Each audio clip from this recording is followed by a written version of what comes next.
Chicken bonda செய்ய போகிறோம். வாங்க பார்ப்போம். நம்ம ஊர் மீன்ஸ் பாண்டிச்சேரியில் தான் நாங்கள் இருக்கோம். பாண்டிச்சேரி போண்டா சிக்கன் போண்டா செய்கிற இப்போ பாருங்கள்.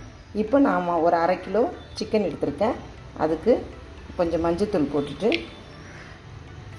1 ஸ்பூன் காரத்தூள், 1 ஸ்பூன் மிளகுத்தூள் போட்டுட்டு அதுக்கு நம்ம தேவையான அளவு 1 கப்பு தண்ணி விட்டு இதை நல்லா குக்கரில் வேக வச்சு ஒரு 3 விசில் விட்டு நம்ம எடுத்துகிட்டு வந்து பார்க்கலாம். வாங்க பார்ப்போம். குக்கரில் மஞ்சத்தூள் மிளகுத்தூள் போட்டு சிக்கன் வேக வச்சுருந்தோம் இல்லையா, அதை நம்ம கையாலே பிச்சு போட்டால் நம்ம இந்த மாதிரி வந்துடும். கையால் நம்ம இந்த மாதிரி பிச்சு போட்டு இப்படி வச்சிடலாம். அதுக்கு நான் ஒரு பெரிய உருளைக்கிழங்கு எடுத்து அதையும் வேக வச்சு மசிச்சு வச்சுருக்கேன். இதுக்கு தேவையான இன்க்ரீடியன்ஸ்லாம் நம்ம வதக்கும் போது காமிக்கிறேன். வாங்க பார்ப்போம். இப்போ நம்ம 1 ஸ்பூன் எண்ணெய் விட்டுருக்கோம். அதில் கொஞ்சம் சோம்பு போட்டுடலாம். சோம்பு பொரிஞ்சோன்னே நம்ம அதில் சின்னதாக கட் பண்ணி வச்ச வெங்காயத்தை போட்டுடலாம். கறி போண்டாவுக்கு நமக்கு என்னென்ன தேவைன்னு இப்போ நான் வதக்கும் போது நீங்கள் எல்லாம் பார்த்துடுங்க.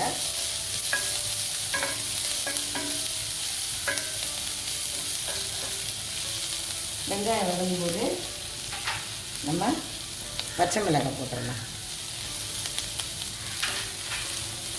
இது கொஞ்சம் நேரம் வதங்கட்டும்.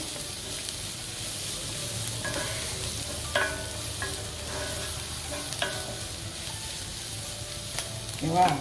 இப்போ பச்சை மிளகாய் வதங்கிடுச்சு. இந்த டைமில் 1 ஸ்பூன் இஞ்சி பூண்டு பேஸ்ட்டு போட்டுக்கலாம். இது கொஞ்சம் நேரம் வதங்கட்டும்.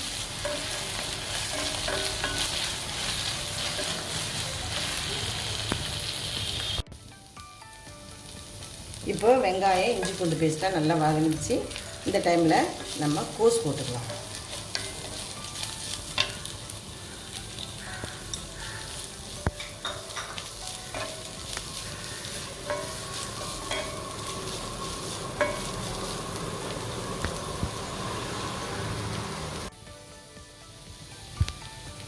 இப்போ நம்ம கோஸ் போட்டு கொஞ்சம் பாதி இருந்தால் போதும். இதுக்கு பிறகு நம்ம என்னென்ன சேர்க்கலான்றதை பார்க்கலாம். 1 spoon காரத்தூள், 1 spoon garam masala, 1 spoon சீரகத்தூள், 1 ஸ்பூன் மிளகுத்தூள், 1 ஸ்பூன் சோம்புத்தூள், 1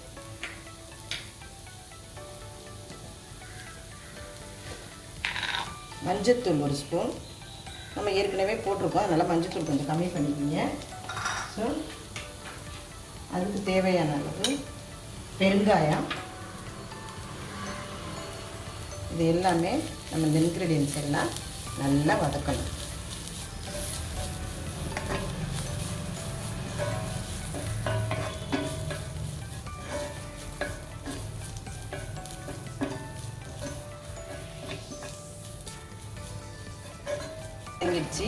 இந்த டைமில் நம்ம சிக்கன் எடுத்து வச்சுருக்கோம் இல்லையா, சிக்கனை போட்டுறோம்.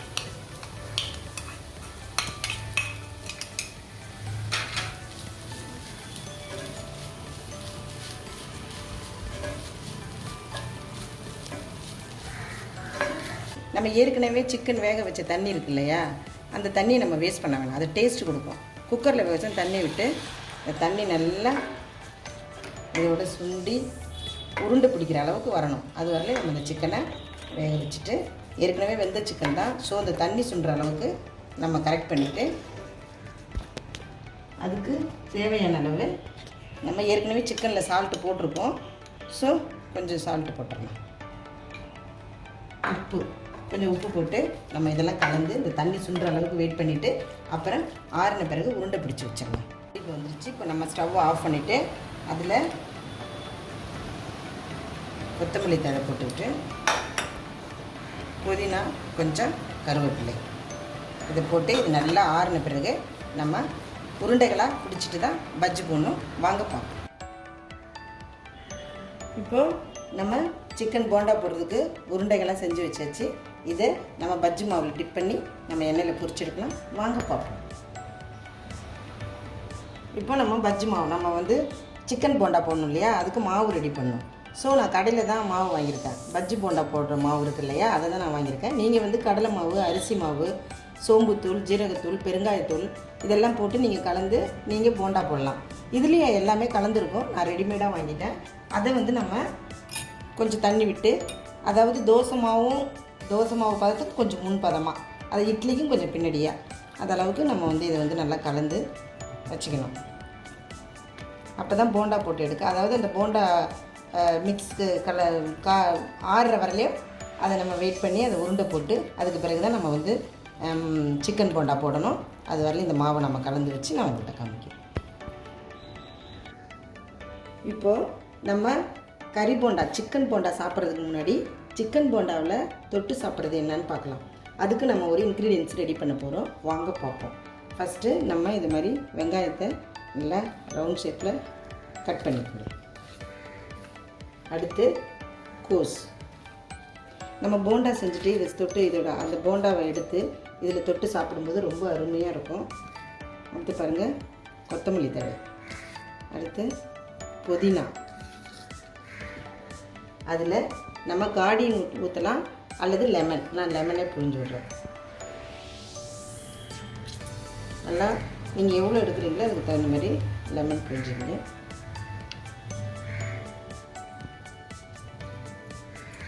இது நம்ம கையால் தான் பிசையணும்.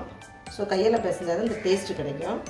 ஸோ பாருங்கள், நமக்கு தேவையான அளவு சால்ட்டு போட்டுட்டு இதை நல்லா இப்படி மிக்ஸ் பண்ணுங்கள்.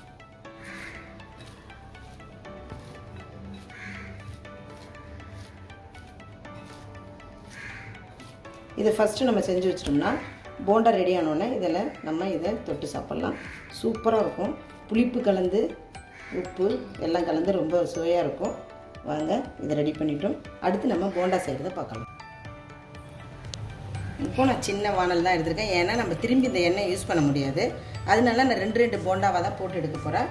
பாருங்கள், இதில் இந்த மாவில் இதை அப்படியே நம்ம டிப் பண்ணி அப்படியே நம்ம போட வேண்டியது.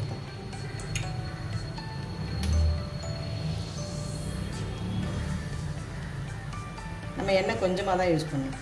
ஏன்னா நம்ம திரும்பி அந்த எண்ணெய் யூஸ் பண்ண போகிறதில்ல, அதனால தான்.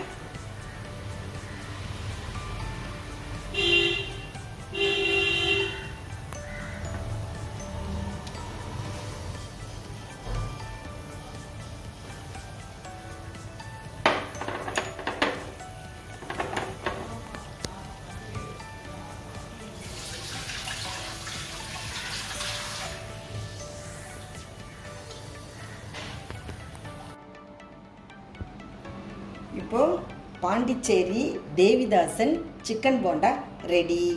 இப்போ அருமையான சிக்கன் போண்டா ரெடி ஆகிடுச்சு பாருங்கள். சூப்பராக இருக்குது.